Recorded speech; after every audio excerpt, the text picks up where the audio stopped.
Hello everyone, I am Saurabh Singh और आज मैं स्टार्ट करता हूँ इंडियन कॉन्टैक्ट एक्ट का दूसरा वीडियो। जैसा कि प्रीवियस वीडियो में थोड़ा साउंड को लेकर डिफेक्ट था, तो आज मैं उसे इम्प्रूव करने की कोशिश करूँगा। और आपको अगर ये वीडियो अच्छा लगे तो मेरे चैनल को सब्सक्राइब करें, इस वीडियो को लाइक करें और शेयर करें ताकि दूसरे लोगों को भी इंडियन कॉन्टैक्ट एक्ट के कॉन्सेप्ट को समझने में मदद मिले। आज हम स्टार्ट करेंगे जैसा कि हमने प्रीवियस वीडियो में बताया था डिफरेंस बिटवीन अग्रीमेंट और कॉन्ट्रैक्ट को, और सेक्शन 1 से 30 तक बहुत ब्रीफ एक्सप्लेन किया था। आज हम इसे स्टार्ट करते हैं, कंटिन्यू करते हैं। सेक्शन 2 से हम स्टार्ट करते हैं फिर से और इसे एलाबोरेट करेंगे। हमारा जो सेक्शन 2 है वो डेफिनेशन क्लॉज को बताता है। इसमें हर एक वर्ड्स के जो कि कॉन्ट्रैक्ट एक्ट में यूज हुए हैं उसके डेफिनेशन के बारे में पता चलता है। जो सेक्शन 2A है वो हमारा प्रपोजल बताता है, प्रपोजल को डिफाइन करता है बहुत ही टेक्निकल लैंग्वेज में। इसमें बोला जाता है, इसमें डिफाइन किया जाता है कि that when one person signifies to another his willingness to do or abstain from doing anything with a view to obtaining the assent of that other, such act or abstinence is said to make a proposal। Proposal को define किया है, बहुत ही technical term है जिसमें कि दो important ingredients छुपे हुए हैं। पहला ये है कि विलिंगनेस टू डू और नॉट डू, और दूसरा है with a view to obtaining the assent of that other। That means जो फर्स्ट हमारा जो इंग्रेडिएंट्स है विलिंगनेस टू डू और अब्सटेन फ्रॉम डूइंग एनीथिंग का मतलब ये हुआ कि जो बंदा है, जो प्रपोज कर रहा है, जो ऑफर दे रहा है, उसे पूरी तरह खुद को प्रिपेयर करना है। मतलब दैट मीन्स उसे अपना एक्सटर्नल मैनिफेस्टेशन दिखाना है, अपना इंटेंशन दिखाना है सामने वाली पार्टी को, और उसका व्यू क्या होना चाहिए जो कि दूसरे इंग्रेडिएंट्स में बताया गया है, to obtaining a assent of that other. That means उसका व्यू ये होना चाहिए कि अब हमारे बीच कोई निगोसिएशन बची नहीं है। अगर सामने वाला बंदा अगर एक्सेप्ट कर लेता है तो ये हमारा अग्रीमेंट बन जाएगा। सेक्शन 2B जो कि डिफाइन करता है कि प्रॉमिस किसे बोलते हैं, जो तो ये बताता है कि जब when accepted that becomes a promise, कि प्रपोजल जब एक्सेप्ट हो जाता है, सामने वाली पार्टी जो कि एक्सेप्ट है उसे एक्सेप्ट कर लेती है तो प्रॉमिस हो जाता है। सेक्शन 2C जो कि बताता है कि कौन से लोग प्रॉमिसर हो सकते हैं। दैट मीन जो प्रपोज कर रहा है उसे ऑफर या प्रॉमिसर बोलते हैं, जो ऑफर को एक्सेप्ट कर रहा है उसे प्रॉमिस या एक्सेप्टर बोलते हैं। सेक्शन 2D जो कि डिफाइन करता है कंसिडरेशन को, जैसा कि मैंने प्रीवियस वीडियो में कुछ बताया था, इसके बारे में हम लेटर वीडियो में डिस्कस करेंगे। तो हम आज यहाँ पे स्टार्ट करते हैं प्रपोजल को डिफाइन करने की, एलाबोरेट करने की। हमारा जो प्रपोजल है, जैसा कि मैंने पहले कहा कि आपका पूरा जो एक्सटर्नल मैनिफेस्टेशन होना चाहिए, सामने वाली पार्टीज को दिखनी चाहिए और निगोसिएशन का कोई टर्म बचा नहीं होना चाहिए।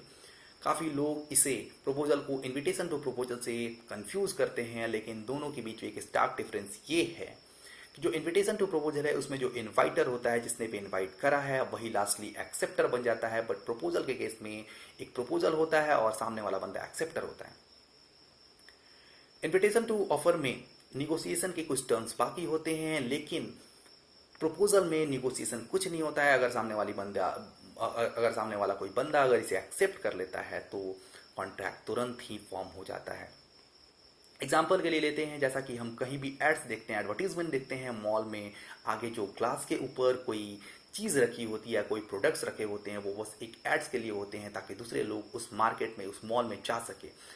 अगर कोई पर्सन उस मॉल के अंदर इंटर करता है तो जो सेलर है और जो पर्सन जिसने इंटर किया, जो कि बायर हुआ, तो बायर जो होता है अंदर जाके अपनी ऑफर देता है और फिर बाद में वो जो सेलर है उसे इनवाइट करता है। दैट मीन्स सेलर ने ही इनवाइट किया था और सेलर ने ही एक्सेप्ट करा है। दैट मीन्स इनवाइटर ही एक्सेप्टर बन जाता है इन इनविटेशन टू ऑफर में। कुछ एग्जाम्पल्स लाइक टेंडर का एग्जाम्पल हुआ, लाइक ऑक्शन का एग्जाम्पल हुआ, लाइक बुक सेल्फ का एग्जाम्पल हुआ, लाइक ट्रेन के टाइम टेबल्स का एग्जाम्पल हुआ। ये सब जो भी हैं जिसमें एड्स दिखाए जाते हैं पहले, ताकि दूसरे लोग अट्रैक्ट हों और कोई ऑफर देने आए, ऐसे एग्जाम्पल्स इनविटेशन टू ऑफर की कैटेगरी में आते हैं। आइए हम समझते हैं कि जैसा कि मैंने कहा कि विलिंगनेस होना चाहिए, प्रिपरेशन होना चाहिए, मैनिफेस्टेशन होना चाहिए, उसको हम प्रपोजल मानते हैं। तो प्रपोजल जो दिया जाता है ये एक्सप्रेसली भी डिफाइन मैनिफेस्ट किया जा सकता है और बाई कंडक्ट से भी मैनिफेस्ट किया जा सकता है। एक केस आता है, जैसा कि मैं यहाँ आपको दिखाता हूँ। एक केस आता है, उसका नाम है आरडीसी वर्सेस पॉवेल का। उस केस में बेसिकली होता क्या है कि जो डिफेंडेंट है, उस केस में बेसिकली होता क्या है कि जो डिफेंडेंट है उसने फायर ब्रिगेड को, जो फायर लग जाती है उसके अगल बगल, तो उसने फायर ब्रिगेड को बुलाया और फायर ब्रिगेड को आग बुझाने के लिए बोला। फायर ब्रिगेड आती है और आग को बुझाती है, डिफेंडेंट ये समझता है कि मैंने अपने एरिया में फायर ब्रिगेड मंगाया है और मेरा जो एरिया है वो फ्री सर्विस जोन वाला है, दैट मीन्स मुझे पैसे देने नहीं पड़ेंगे, फ्री में काम हो जाएगा। फायर ब्रिगेड ने आग बुझाने के बाद अपना वो चार्ज मांगता है, सर्विस चार्ज मांगता है, जिसे डिफेंडेंट देने से मना कर देता है और फायर ब्रिगेड कोर्ट के पास पहुंचता है। कोर्ट ये बोलती है कि आपका जो उसे बुलाना है आग को बुझाने के लिए, ऐसा दिख रहा है, आपके कंडक्ट से ये फील हो रहा है कि आपने सर्विस ली है, दैट मीन्स आपका ये इंटेंशन है। या फिर कोई भी प्रूडेंट इंसान अगर उस सिचुएशन में रहेगा तो यही सोचेगा, उसे यही लगेगा कि आपका इंटेंशन उसे सर्विस पे करना है। दूसरी बात करते हैं, अगर हम प्रपोजल की बात करें तो प्रपोजल के बहुत से टाइप्स होते हैं, like general proposal, like cross proposal, like specific proposal. आज हम बात करते हैं जनरल प्रपोजल की। जनरल प्रपोजल जैसा कि ये स्टार्ट होता है 19th सेंचुरी में, जिसमें पहला केस आता है विक्स वर्सेस टाइबल्ट का। विक्स वर्सेस टाइबल्ट के केस ने जनरल प्रपोजल के कॉन्सेप्ट को स्टार्ट किया। इस केस में बेसिकली होता क्या है कि जो एक डॉटर है उसके फादर ने एक एडवर्टीजमेंट देते हैं उसके फादर, और ये बोलते हैं कि जो भी उनकी बेटी से शादी करेगा उसे वे $100 देंगे। अब बात आती है कि बहुत से मल्टीपल लोग, बहुत सारे लोग आ जाते हैं उनसे शादी करने। अब जो फादर है उनकी कंफ्यूजन बढ़ जाती है कि अब करे तो क्या करे, बेटी एक है, जो एक्सेप्टर हैं बहुत हैं। मामला कोर्ट में जाता है। कोर्ट ये बोलती है कि जो जनरल ऑफर है वो जनरल नेचर का होता है, दैट मीन्स इसे कोई भी एक्सेप्ट कर सकता है, बट यहाँ पे जो है पार्टीज का इंटेंशन और उसका कंडक्ट, ताकि वहाँ पे उसके सिचुएशन में, पार्टी के सिचुएशन में अगर कोई प्रूडेंट बंदा हो तो उसका इंटेंशन क्या होगा और उस सिचुएशन को देखकर वो प्रूडेंट बंदा क्या समझेगा, ये ध्यान देना फैक्ट और सर्कमस्टांसेस के ऊपर डिपेंड करता है। कोर्ट ने ये बोला कि यहाँ पे जो फादर का इंटेंशन था ये बस एक स्पेसिफिक पर्सन के लिए था, जो कि सबसे पहले आकर उस इनविटेशन को एक्सेप्ट कर ले और वही एक्सेप्टर बन जाएगा और उसे ही वो जो प्राइज मनी दी हुई है वो मिलेगा। इस कॉन्सेप्ट ने, इस कोर्ट के डिसीजन ने एक कॉन्सेप्ट स्टार्ट किया जिसे जनरल ऑफर बोलते हैं। जनरल ऑफर में बेसिकली ऐसा नहीं होता है कि जितने लोग उस ऑफर को एक्सेप्ट करेंगे उतने लोग कॉम्पनसेशन के लिए लायबल होंगे, बट जनरल ऑफर में ऐसा माना जाता है कि अगर जनरल ऑफर उस नेचर का है जो कि फैक्ट और सर्कमस्टांस से पता चलता है कि अगर वो ऑफर किसी स्पेसिफिक पर्सन के लिए है और वो पर्सन अगर सबसे पहले आकर उस ऑफर को एक्सेप्ट करता है तो प्राइज मनी या फिर जो भी चीज़ कॉम्पनसेशन बस उसे ही मिलेगी। इसे कार्लिल वर्सेस कार्बोलिक के केस में डिसाइड किया गया। इस केस में बेसिकली ये हुआ था कि कार्बोलिक जो कंपनी थी उसने एडवर्टाइज किया था कि जो भी उसकी ड्रग्स को यूज़ करेगा जो कि इन्फ्लुएंजा को क्योर कर देगी 2 वीक्स तक, अगर जिसने भी यूज़ किया, अगर इन्फ्लुएंजा ठीक नहीं होता है तो £100 देगी। इसके लिए ऑलरेडी उसने £1000 बैंक में जमा करा दिए थे। एक लेडी ने रेगुलर 2 वीक तक उस ड्रग को कंज्यूम किया बट वो क्योर नहीं हो पाया उसका इन्फ्लुएंजा।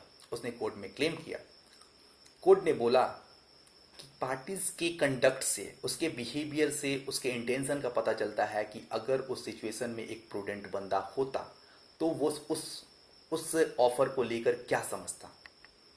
कोर्ट ने ये भी दिया, एक ऑब्जर्वेशन दिया कि अगर मान लो किसी का कुत्ता खो जाता है या फिर मेरा कुत्ता खो जाता है, अगर मैंने एक ऐड दिया कि अगर कोई भी मेरे कुत्ते को खोजेगा तो मैं उसे £100 दूंगा, तो क्या सामने वाला बंदा खोजने से पहले मुझे एक चिट्ठी लिख के भेजेगा कि मैं आपके कुत्ते को खोजना स्टार्ट कर रहा हूँ।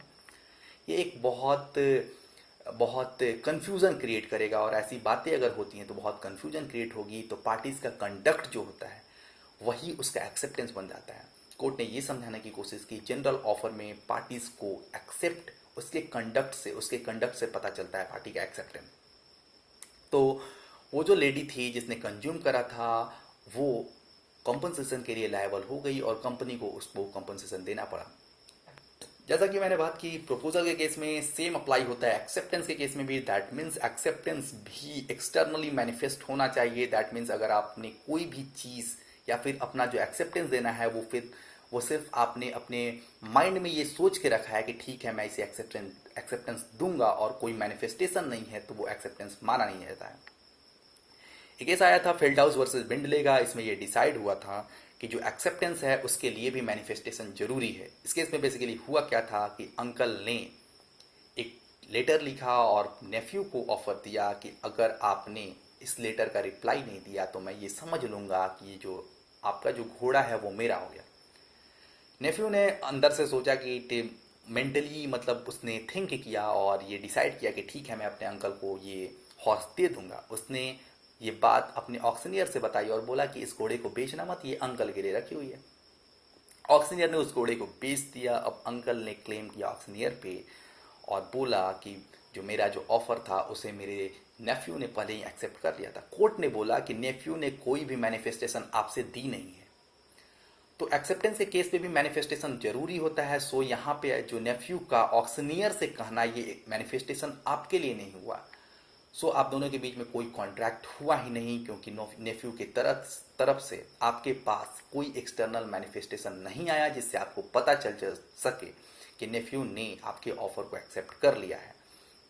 सो कोर्ट ने ये बताया कि माइंड में किसी चीज़ को रखना या फिर इंटरनली सोचना कि मैंने एक्सेप्ट किया है या फिर मैंने प्रपोज किया है, ये कॉन्ट्रैक्ट का शेप नहीं दे सकता है। सो प्रपोजल हो या फिर एक्सेप्टेंस हो, इसमें एक्सटर्नल मैनिफेस्टेशन या तो आप कंडक्ट से करो या फिर एक्सप्रेसली करो, लेकिन मैनिफेस्टेशन होना चाहिए। माइंड में किसी चीज़ को सोचना प्रपोजल या एक्सेप्टेंस का सेफ फॉर्म नहीं करता है।